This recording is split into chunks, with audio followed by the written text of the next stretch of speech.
What's up everybody, I'm Tyler Washington, you're watching a Value Vault video, and before I get into that, I was watching an Instagram Reel video and they said you could tell an actual photographer who was a professional because a friend has gifted them a lens thermist, and I was given this a couple years ago by my best friend's girlfriend actually, and so yeah, I guess that means I'm a professional.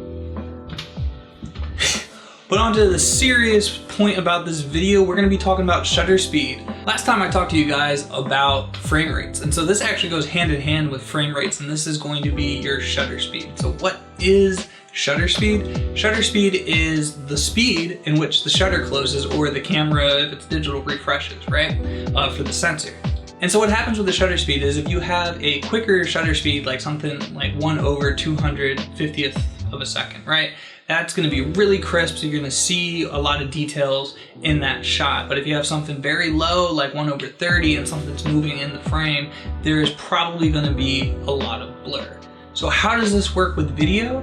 Well, what you're gonna do is, a great rule of thumb is to double up your shutter speed for your frame rate. So what that means, if you're shooting at 24 frames per second, you're gonna double that up and it's gonna be 1/48. I'm gonna go outside, I'm gonna hit some tennis balls, and I'm gonna show you the difference in frame rate and shutter speed and how that affects what you're seeing on the screen.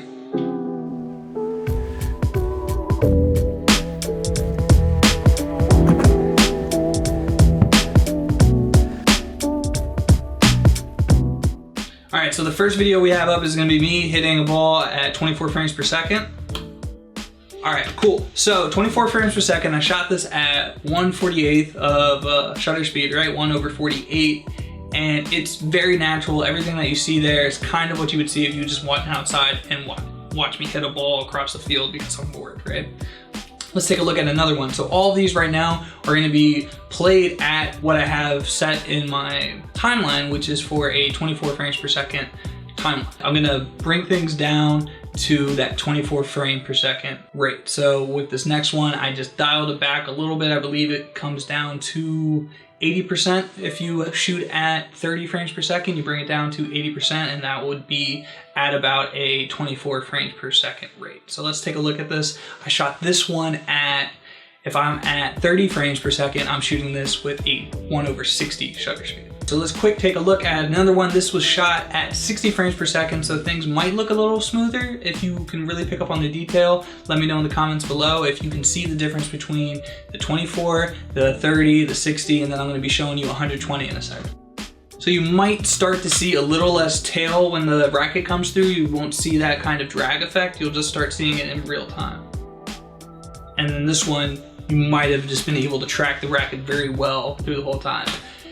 Also, I have my racket behind here. It's a Babolat Pure Drive? Pure Drive? Yeah, it's Pure Drive. I know what I hit with. It's a Pure Drive. I think it's a 2014. I think Andy Roddick was hitting with this in that time, so really good for heavy hitters. But I enjoy it. It gives me a lot of spin.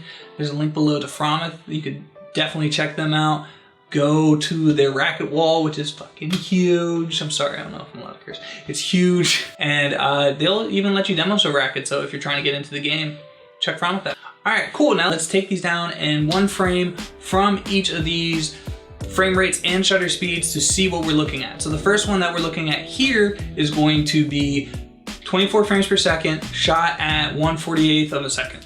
And what you can see, there's a lot of blur. This is the moment right before I hit the ball. So you can see the ball is blurry, my jacket has a little blur to it, the racket itself, you can't even tell what's in my hand at these points. So let's jump up to the next frame.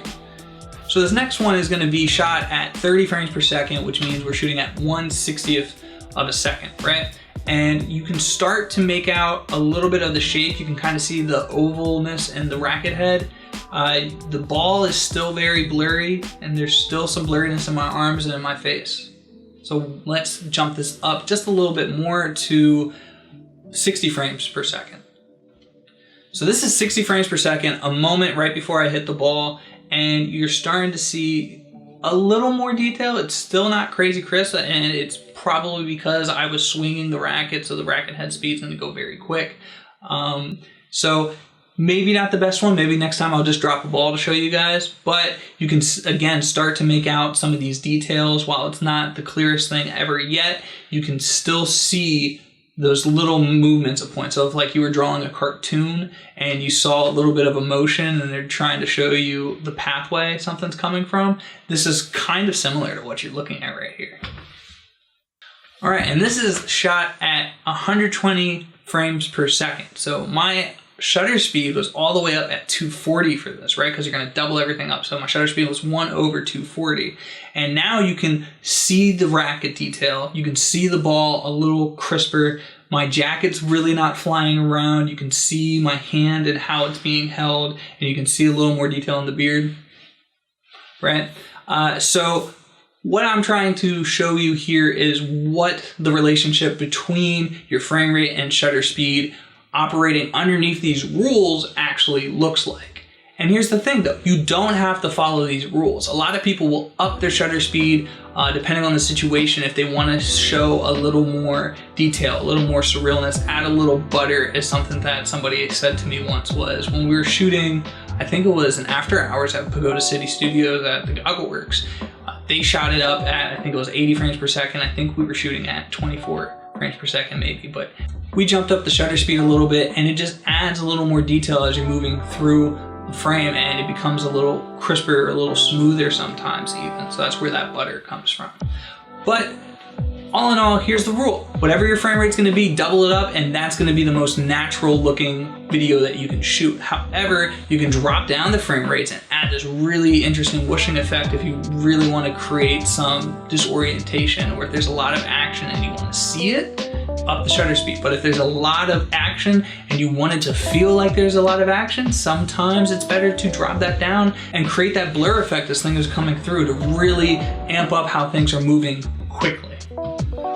Whew, okay, so I'm a little tired. I hope you got something out of this though. I hope I was able to kind of clarify some questions when it comes to the relationship of shutter speed and your frames per second when you're shooting video.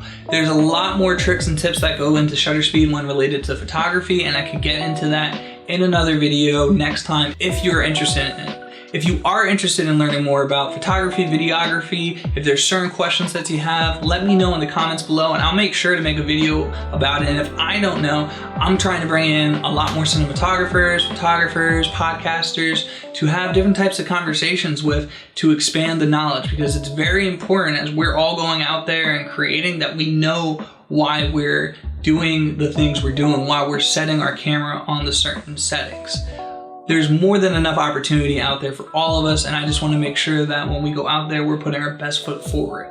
There are so many people that gave me information going into learning this. YouTube has been an incredible source of information, and I just want to share the knowledge that I have with you guys. So I hope you got something out of it. Subscribe, like, share this with your friends, and until next time, peace.